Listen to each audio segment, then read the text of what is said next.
everyone. Welcome to What's Next LinkedIn Live. Look, I am just thrilled today to be joined by someone who truly needs no introduction in the world of leadership, if I might say so myself. His name is John Maxwell. For over 5 decades, John has been teaching, writing, and inspiring leaders around the world, from his 5 levels of leadership to his 100+ books translated into 50 languages.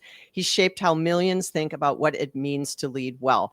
But what I most admire about John, outside of the fact that he's just a great guy, I've had the chance to meet him personally and do a few things with him, is that he doesn't just talk about leadership, he lives it. Whether working with Fortune 500 CEOs, young entrepreneurs, or communities in need, he believes leadership is about one thing: adding value to others. Welcome to the show, John.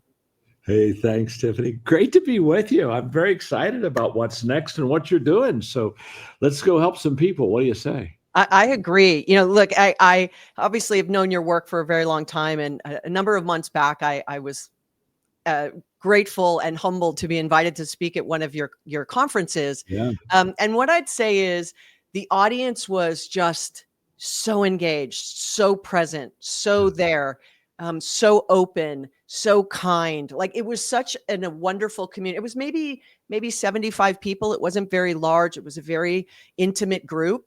And we just, I learned a ton. We had great conversations, and then you were kind enough to invite me back in a few months as well. And I was just thrilled to have you join us here, because I think your wisdom is just something that, and kindness is something that we all could use right now. So where are you joining us from today, John? I'm from home. I have a home office studio in Highlands, North Carolina. In the summer, we live up here. In the winter, we're in South Florida. So this is my home studio, and I just love it because I just put on my slippers, walk in, and away we go. So, and it's great to be with you. And you did a great job with us on our last event. That's why we invited you back. And you'll be speaking to our coaches, and that we're very excited about that. So you'll have a few thousand this time to talk to.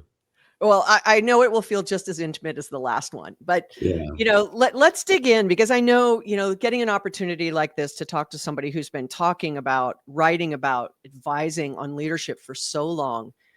I'm just going to start with this question, and I think it might lead us to where we want to take this conversation. But I felt like we made huge strides in what kinds of leaders we wanted to work for and what kind of leaders people wanted to be. And then pandemic happened, and we made lots of shifts, right? Like being more transparent and more compassionate and empathetic and all the things we've done. And I don't know about you, but I feel like we're at this crossroads again with leadership. And I don't know if you're sensing it, but if you were to kind of summarize the last few pivots in leadership to get us where we are today, what would you say? Well, it's changing very much. So, I wrote a book, Tiffany, maybe a year before COVID, called Leader Shift. And it was all about leaders who change, adjust to succeed and to do well. Little did I realize we were going into COVID. So the book became extremely popular when COVID came, because everybody was shifting and life was no longer normal. No longer normal. Nothing was the same. But in leadership, I've noticed there are changes that are good in leadership. There are changes that are not good in leadership. That's why I say everything rises on and falls on leadership. Leadership done well is the best thing that can ever happen to a society. Leadership done terrible is the worst thing that can happen to a society. And I honestly, I feel that the shift has gone negative instead of positive. And I'm a little bit leadership sad, Tiffany, because what I want to see in leaders, I'm not really seeing it like I would like to. And, in fact, I wrote another book just last year called High Road Leadership, and with the subtitle, Bringing People Together in a World That Divides. And instead of bringing people together, I find most leaders are divisive. In fact, they're separating them. In fact, I think they're separating them intentionally.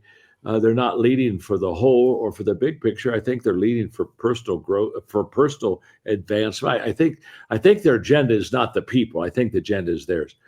And so what happens is this. I saw a bumper sticker the other day. In fact, it was a parked car So I parked my car and took a picture of the bumper sticker because it probably expressed what I'm feeling right now. And I don't want the lesson or the teaching to get melancholic, but it said, uh, the world is stupid and I am sad. And I thought it's getting dysfunctional. And what has happened is leadership, which used to be based on values, is not based on values anymore. It's not like do the right thing for the right reason. You do the thing that you want to do for your reason, and it's become extremely selfish. And one of the things that leaders do, Tiffany, as you know, is they give up their rights. I don't lead for me. I lead for people. It's the people first, not me first. But I think we're seeing a lot of dysfunctional leadership today. That's me first, and I hope that you get in the game. If you're not in the game, I don't really care. I'm moving on anyway. And so I think that leadership has taken, instead of high road, I think it's taken low road. In fact, I wrote High Road Leadership, and I talk in it about the difference between a high road leader and a low road leader. And there are so many distinguishing differences. And it comes back to values and choices. And I used to teach leadership skills, and I didn't teach leadership values. And one day I awakened to the fact, well, after if you just go back to 2000, you think of Enron and the disaster of the corporate world, because leaders were all of a sudden putting good things on their walls of the office, but their walk wasn't matching the wall. And so I realized we had an ethics issue. We've got some real issues that leadership is today not holding itself accountable for. So I feel that there's never been a greater need for leadership, but I've never felt more that I think leadership is very needy today. And when leadership is needy, you have problems. You really do. I almost feel like I'm just going to use myself as an example here. When I started my career early, I was successful in the role I was doing. And so what happens is the reward when you're successful in your role tends to be you get promoted. Yeah, absolutely. Okay. Which that's kind of to your point, right? It's about me. Like I'm trying to aspire. I'm trying to do more. I want to lead. I want to be, right? That's good. It's all good. It's all good, right? And then I did well in that next role. And of course, the reward is you get a bigger role, and then you get a bigger role, and you get a bigger role. In each of those transitions, having been in technology for 30 years, in each of those transitions, never at any point, literally across almost a 20-year career that I was in management, if you will, did anyone stop and say, you're about to get another role. You're about to get another job. Yeah. Here's how to be a good, effective leader.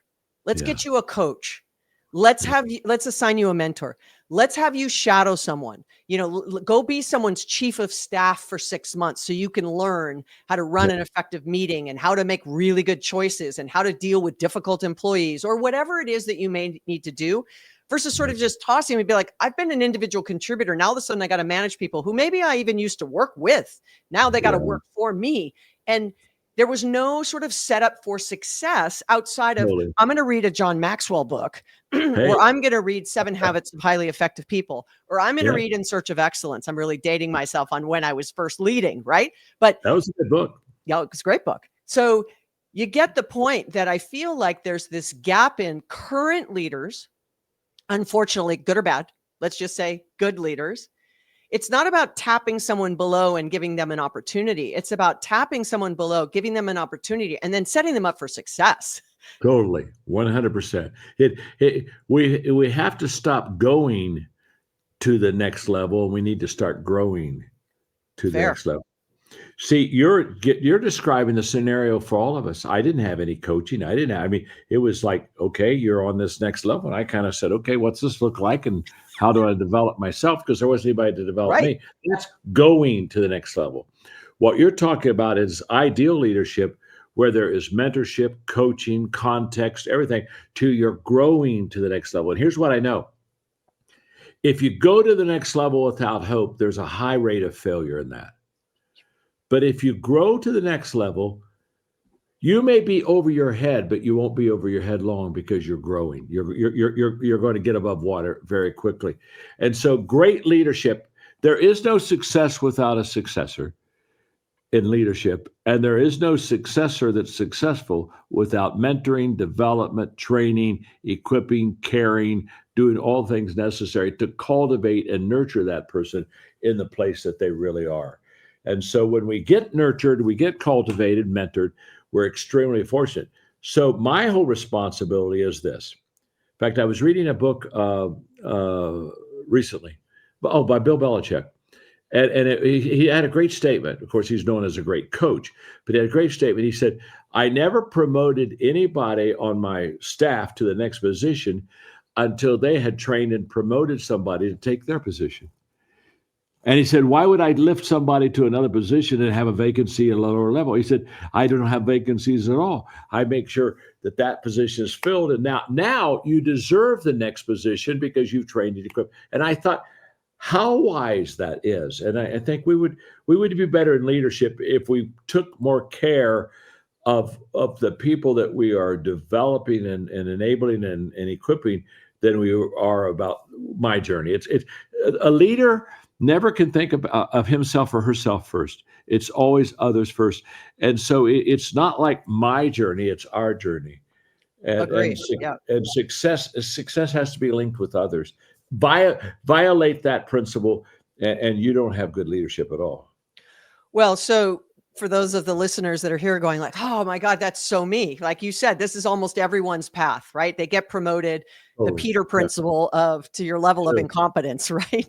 That my stepfather taught me the Peter principle when I was like 16, right on the heels of giving me 7 Habits of Highly Effective People. And Tom Peters' book In Search of Excellence. So right on the heels of that.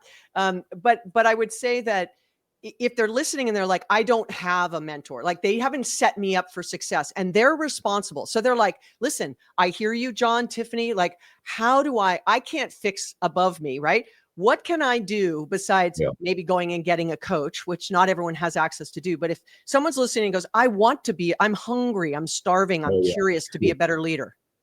Well, when I was young, I was a lot hungrier for the mentoring than I had the ability to get the mentors because nobody knew me. Nobody cared. I mean, I was just, I don't mean this. You get looked over.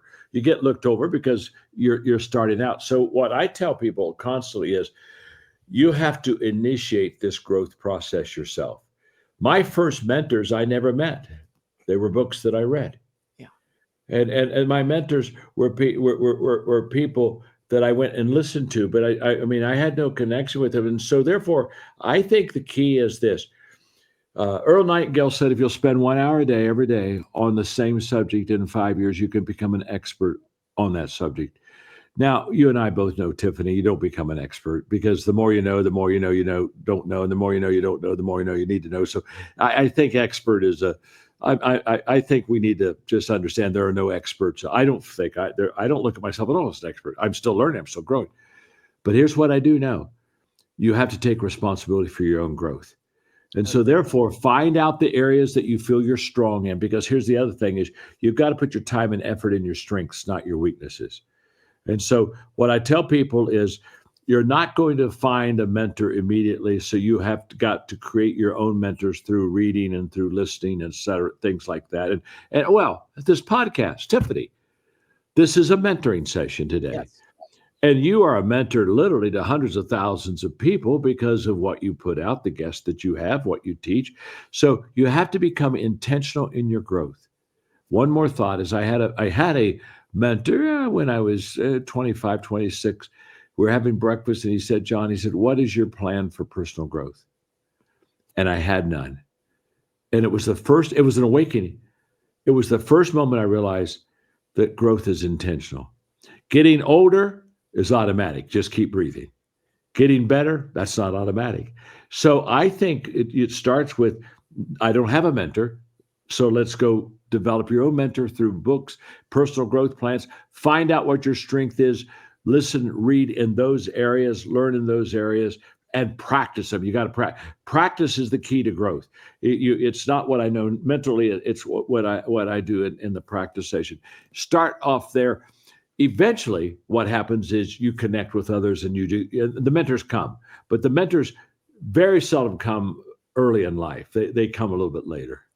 Well, it's almost like you have heard my ending of my keynote. I always say, if you don't invest in yourself, how do you expect everyone else to invest in you? Right. So I say that. 100%. Yeah. And then I also say, find a learning buddy, someone Yeah. that will hold you accountable. So you read a book together and talk about it. Listen to a podcast, talk about it. Listen to a TED Talk, talk about it. Start creating a community. I used to call them my tribe, but the best way to describe it is sort of my musicians in my orchestra of my life. So some people are drummers, others are violinists, and at certain points in time, I need those particular people to bounce things off of. But in totality, they are sort of they're the sort of the music of the, sound play of my life. Right. And so not all coaches or mentors play the exact same role. So I would say invest in yourself, stay curious. You have to keep a beginner's mind. To your point, the expert's mind is, I know how to do it. I've always done it this way. It will work for me in the future. The beginner's mind is, I'm okay being uncomfortable, right? And I'm looking for that expansion. 100%. But to do it solo, I think, to your point, is it's good to have that personal drive, but I am a team sport player. Like, I like the team. I like people. I like the energy. Some days I'm down, the energy brings me up, so I think really finding that community, whether it starts with one person, and it might be a peer, and, people that are in different parts of your life, that you go to them for very specific, hey, I just want to run something by you. I trust your opinion. What do you think about this situation? How have you handled it? You have to be open to asking those questions as well. I love your thought about like an orchestra, different players in the orchestra doing different things. I think a big mistake we make in mentoring, Tiffany, a lot of times is I hear people say, if I just had one mentor for my life, and I said, nobody's that smart. One mentor ain't going to do it. If you want me to mentor you in leadership, I can really do that. But don't ask me to mentor. There's 99 things don't ask me to mentor you on at all, because I'm not any good at it. And so what I did, one of the things I did is I said, what are the things I need to learn and grow in? And I determined what they were, Tiffany. I said, I need to learn how to communicate. I need to learn how to lead. I need to learn how to train and equip people. I need to learn how to have attitude, tenacity. I need to learn relationships. So what I started doing is I started reading and listening to people that talked about those 5 things. And I stayed in the zone where I thought was going to be the most profitable to give me the greatest return. So you don't need to know everything. So, when I got on a personal growth plan, my first challenge was, what am I going to grow in? Because, the world is out there. With the way we can get up information now, there's a whole bunch of things I can learn and grow in that aren't going to help me at all. And so I think a miss is a person who really I love the hunger word, hungry to grow. You got to be hungry to know what you need to grow in. And when you find that, now start directing all of your intentional effort, energy, and time to those things. And then you'll get a better return. Yeah. And a friend of mine who was a shark on Shark Tank Australia, her name's Naomi Simpson. She taught me this. She says, I have strengths and I have non-strengths, but I never say weakness. So I've reframed to not say weakness. I say non-strengths. That's and good. So I surrounded myself with people who were very strong in things that were my non-strengths. Right. Correct. So like, finance is not my thing. Have a really strong number 2, right? Who's going to be close to me, that can really challenge me and organize the thing. But do I want to have finance be one of my strengths? Not really. I want to know enough to be dangerous and ask the right questions, but I don't want to live in the books. Right? And then one of my strengths is communication. And so, that's where I learn storytelling, or, I lean into where the strengths are, to the point of, how do I become better at those things that are going to further my career and further my joy in what I do, and constantly pushing yourself. But I think lots of people get caught in I'm not very good at this. I need to become better at it. And you just nailed it, John, when you said, if it's a non-strength and you want to become better at it, is it actually going to help you, or is it taking up time that you could be allocating towards the things you are good at that you could become even better at? Totally, Tiffany. It's taken up time. I can tell you that. Yep. In fact, the way I teach it, and I love. Hey, thank you for giving me your Australian Shark Tank lady, and she had talk about weaknesses, Non-strengths. non-strengths. You're going to change my vocabulary here. I'm going to talk about strengths and non, and I'm going to blame you. So, Okay. but in the process of it, here's what I know. In ability, you can't go from a 1 to a 10. You go incrementally, and it's now in choices. You can go from a 1 to a 10. If I have a bad attitude, I say I'm going to choose to have a good attitude. I can almost overnight go from a bad attitude to good night because it's a choice. But in skills and giftedness, that is innately who you are. And in a non-strength area, I can only improve a couple numbers. I can't improve 10 numbers. So let's say I'm a 2. It's a non-strength. Well, if I worked hard, just work really hard, I could get to be a 4. That means I'm one step below average. I mean, who the heck is going to pay for average? Nobody pays for average. Okay, but let's say that I'm a 7.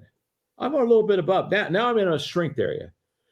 I can get to a 9. You get in a 9, people stand in line for that. Yep. And so you're really right on. Your non-strengths are totally going to take up time. Get people to compliment you and complete you. That's when you talked about finances. What you're saying is, this isn't my game. This isn't who I am. It's not even what I really like. It's essential to get it. I got to have, I want to have a good financial life. But the whole process, I'm going to get somebody else to do that for me. And I'm going to get somebody to complete me and compliment me in those areas, in the non-strength areas. I think you're doing it right. When you do that, now you can focus on what Tiffany's good at, and it's going to get a lot better at, no doubt. Yeah, it was really early in my career. Like, it was in the late 1990s, and it was literally one of my first promotions. And I had to have a finance lens. And I was selling to chief financial officers. So I was literally selling them time-based billing into law firms. So I knew the technology, but when I sat in the room with the CFOs, they would say words I did not understand. Sure. Okay. So I said, I don't need to know how to walk through a P&L. I just need to know, what are they even asking me so I could answer? So I signed up for an accounting class at UCLA for the day. And I went and learned the words, so that they just it was sort of, accounting 101. And not that I was going to become an accountant, but it was a way that I could learn the words. So now when a CFO said something to me and said, I want to know whether this is contra revenue or that, I'm like, okay, I know what they're asking. I can go find the answer, but I don't need to answer. So that was like an easy example, right? Now you could do that on a YouTube channel and not go to a class. But the point is that I didn't need to know. I just needed to be able to understand enough of what the client was saying to me so I could respond accordingly. So it doesn't mean you have to go on this, 5-year learning journey. Like, it can be an hour, to your point, of time. And so I always say, try to block 10 or 15 minutes every day, where you're literally like, I have a list of things. I just want to what does this mean? And right now, AI and GPT is the hot topic. My gosh. How and where is it going to play in your world, in your realm? How do you manage it? All of those things. And so I think that it goes a long way. But one thing I think you talk about a lot is you can't just kind of do it. You are a huge proponent of consistency. That if you're going to go down this path, you need to be consistent, right? A little change every day. A year from now, you're going to be markedly different. 100%. Yeah. Consistency compounds, Tiffany. It just does. And I can speak with authority on that. I'm 78. So I've been doing leadership for 50 plus years. In fact, some people I've asked recently said, well, how'd you kind of get known as like maybe the number one leadership guru in the world? I said, it's very simple. I outlasted the rest of them. hey, just stay in the game. I mean, another one died. I was number 10, 9, 8, and one day you become number one. Now I'm having a little fun with that, but the real reality is that once you find out what you're good at, you stay at it, it compounds. The first 90% of your growth will give you everything probably you need in your life to get in that top 10%. But the next 9% of that growth will compound dozens of times more than the first 90%. So the compounding is big on the back end. So you got to find out what you're good at, and then really, it's an ice cube. At 27 degrees, it goes to 28, nothing happens. 29, nothing happens. 30, nothing happens. 31 degrees, nothing happens. 32, you start to see it drip. and you say something happens, and I say, oh, it was happening back there too. You had to go through all those degrees to get to the. See, the difference is in the beginning, your work is stored up before it shows up.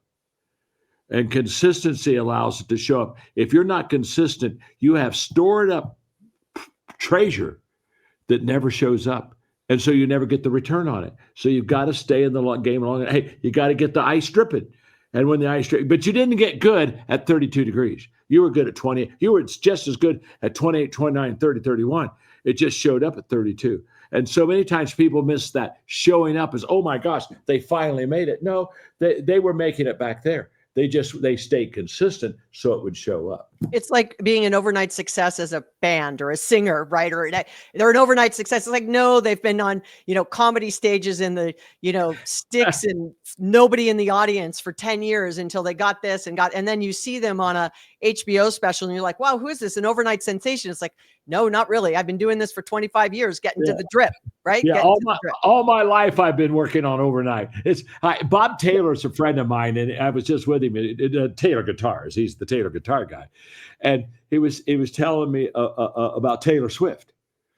And when she was 14, she got her first Taylor guitar, and she went out and he gave it to her, and she's just writing songs like crazy. And so she was at a little convention, and he said he literally went out. Taylor was going to do a 30-minute concert. Nobody knew. She's a 14-year-old girl.